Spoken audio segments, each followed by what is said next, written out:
नमस्कार, मी अरुणा तुमचं इंडियन कुकरीमध्ये स्वागत करते। मी आज तुम्हाला दाखवणार आहे मूग आणि मटकीची उसळ, जी मी वांगी टाकून उसळ बनवणार आहे त्याची। तर मी भांडं तापायला ठेवले ऑलरेडी। मी तुम्हाला तोपर्यंत साहित्य सांगते। मोहरी, जिरं, लाल तिखट मसाला, हळद, चवीनुसार मीठ आणि हा एक कांदा बारीक चिरलेला टोमॅटो, कोथिंबीर बारीक चिरले, कढीपत्ता आणि हे वाटप आहे जे मी नेहमीप्रमाणे तुम्हाला सांगितले सुद्धा आहे आपल्या गवारीच्या रेसिपीमध्ये, तसंच बनवलंय मी। पुन्हा एकदा सांगते तरी एक कांदा, आता मला या भाजीपुरताच बनवायचा होता म्हणून मी एक कांदा घेतला आणि पाववाटी सुकं खोबरं घेतलं, किंवा तुम्ही ओलं खोबरंही घेऊ शकता। तर सुकं खोबरं घेतलं ते मी भाजलं, कांदा आणि सुकं खोबरं चांगलं गुलाबी असं, आणि मग त्याच्यामध्ये आलं लसूण म्हणजे 5-6 लसणीच्या पाकळ्या टाकल्या, असं थोडंसं म्हणजे एवढं बोटभर आलं टाकलं आणि कोथिंबीर टाकली आणि मी ते विदाऊट पाणी वाटून घेतले। मी त्यात पाणी नाही टाकले वाटपामध्ये, असं मी ते वाटप करून घेतले। आता आपण करूया। तेल टाकते मी, भांडं तापलं आपलं।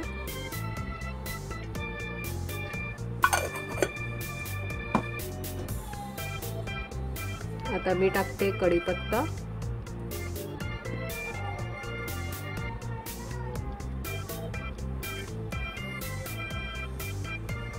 तेल आपलं थोडं तापलं नाहीये, मी गॅस फास्ट करते।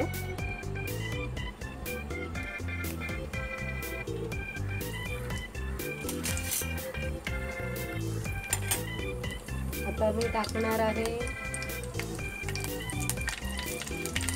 सॉरी, मी तुम्हाला एक सांगायला विसरली, मेन वस्तू जी आपली मटकी आणि मूग जे मी रात्री भिजत घातले होते आणि आता ते फुगलेत चांगले, आणि हे वांगी आहेत आणि ही तुम्हाला निवडून धुवून मग तुम्हाला भाजी करायची, कारण ते निवडल्याशिवाय तुम्ही टाकू नका भाजीमध्ये, कारण त्यामध्ये दगड असू शकतात किंवा ते काही भिजत नाही, त्यासाठी ते पहिलं निवडायचं। आता मी टाकते मोहरी,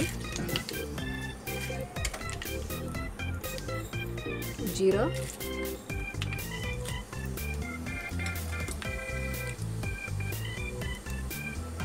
आता टाकते मी कांदा,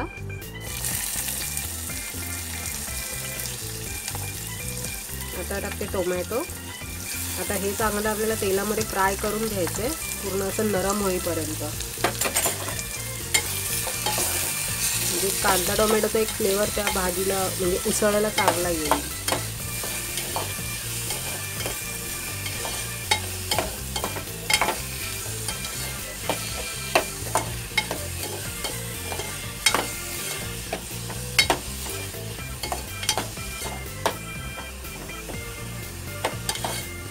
चांगलं फ्राय करून घ्यायचं।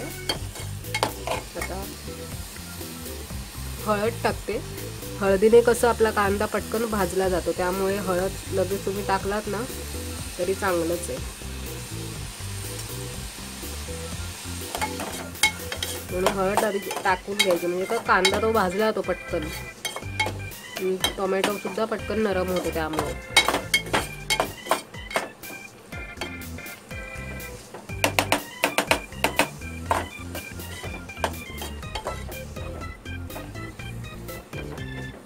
गॅस थोडा वाढवते।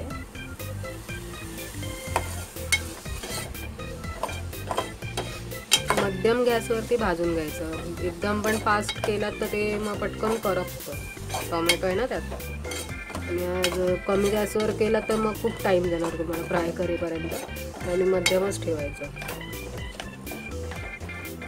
असा स्मॅश करून घ्यायचा टोमॅटो, तर तो आपण हळद टाकले ना तो लगेच नरम झाला बघा।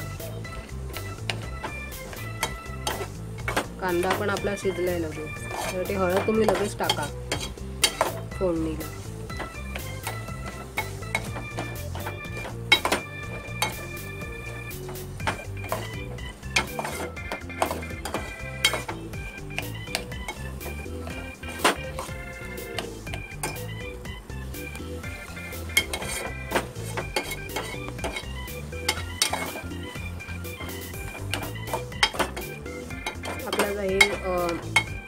कांदा वगैरे टोमॅटो चांगला भाजून झालाय। आता मी टाकते लाल मसाला, लाल तिखट मसाला। तो तुम्हाला जेवढा तिखट लागतं त्याप्रमाणे घ्या। आता आम्हाला तर खूप तिखट लागतं जेवण, त्यामुळे आम्ही जास्तच यूज करतो।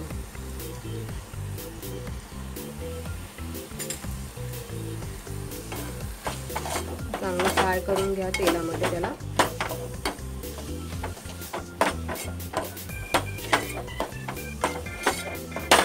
आता मी टाकते हे वाटप।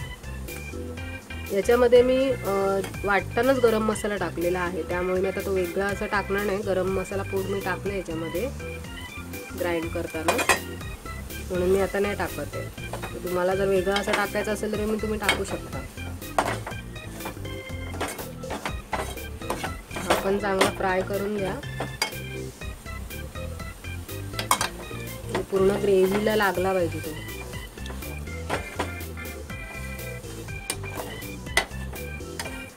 याची तुम्हाला सुकी भाजी करायची असेल तुम्ही सुकी भाजी करू शकता। पाणी कमी टाकायचं त्याच्यामध्ये फक्त।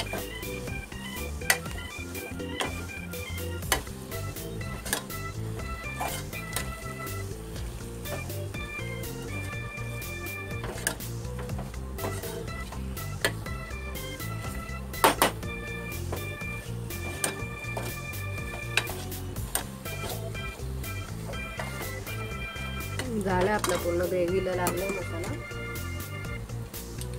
आता मी मूग, मटकी आणि वांग हे टाकते त्यामध्ये। गॅस बारीक करते।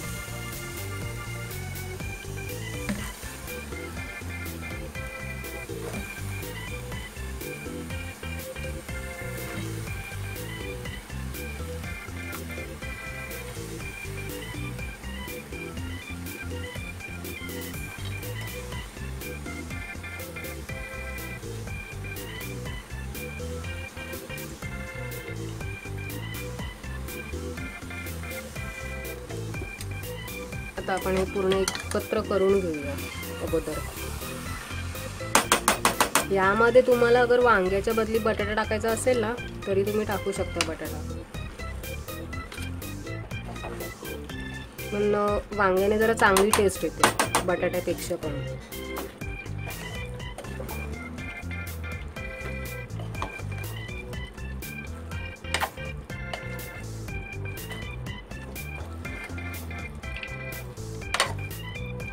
आता मी पाणी टाकते।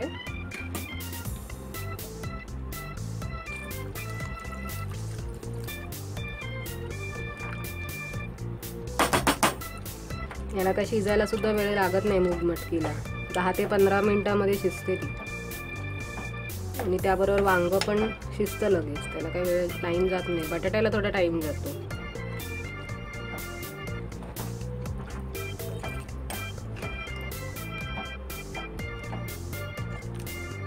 तुम्हाला जेवढं पातळ हवं असेल तेवढं तुम्ही तुमच्या अंदाजाने पाणी टाका।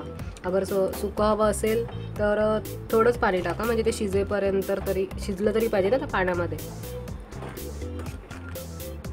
आता मीठ टाकते मी,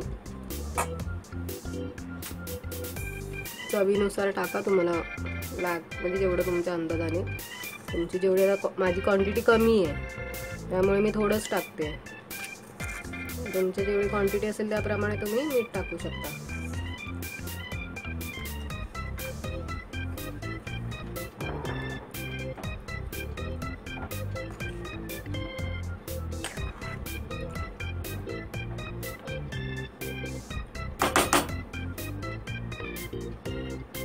आता मी याच्यावरती पाण्याचं झाकण ठेवणार आहे, म्हणजे कसं उघडं ठेवलं ना तर ते वाफेने त्याची टेस्ट पूर्ण निघून जाते।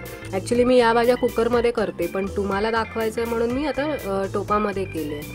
तर आपण उघडं ठेवली ना कुठली भाजी उकळायला तर त्याची टेस्ट आहे ना निघून जाते ते ह्याच्याबरोबर, वाफेबरोबर। त्यासाठी आहे ना झाकण जर टोपात केलात ना तर झाकण ठेवा, आणि झाकणामध्ये थोडं पाणी ठेवायचं जेणेकरून ती खाली करपली नाही, म्हणजे लागली नाही पाहिजे त्यासाठी। आणि कुकरमध्ये जर तुम्ही लावलात ना तर 3 शिट्या दिलात ना तरी पण छान भाजी शिजून येते। टोपामध्ये करण्यापेक्षा ना माझ्यामध्ये तुम्ही कुकरमध्येच करा, तुमचा वेळसुद्धा वाचेल, जास्त वेळ जात नाही। 3 शिट्या दिल्या झाली भाजी। टोपामध्ये कसं आपल्याला चेक करावं लागतं सारखं सारखं। त्यासाठी. ठीक आहे, आता मी हे 15 मिनटासाठी ठेवणार आहे असंच. मग आपण बघूया आपली भाजी रेडी झाल्यावर. आता बघूया आपण भाजी आपली रेडी झाली का, ते शिजले का ते. झाकणातलं पाणी बघा, हे बघा किती झाकण भरून ठेवलं होतं तेवढंसं पाणी राहिलं, म्हणजे आपली भाजीसुद्धा शिजली असणार.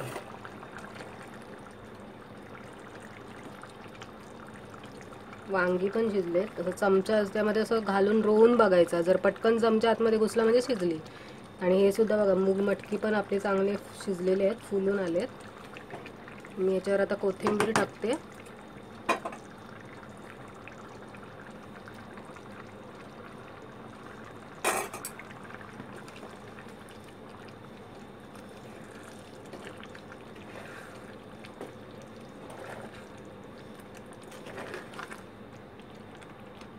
आपली भाजी तयार आहे. मी गॅस बंद करते आणि तुम्हाला डिशमध्ये काढून दाखवते. ही बघा, आपली वांगं टाकून बनवलेली मूग मटकीची उसळ तयार आहे.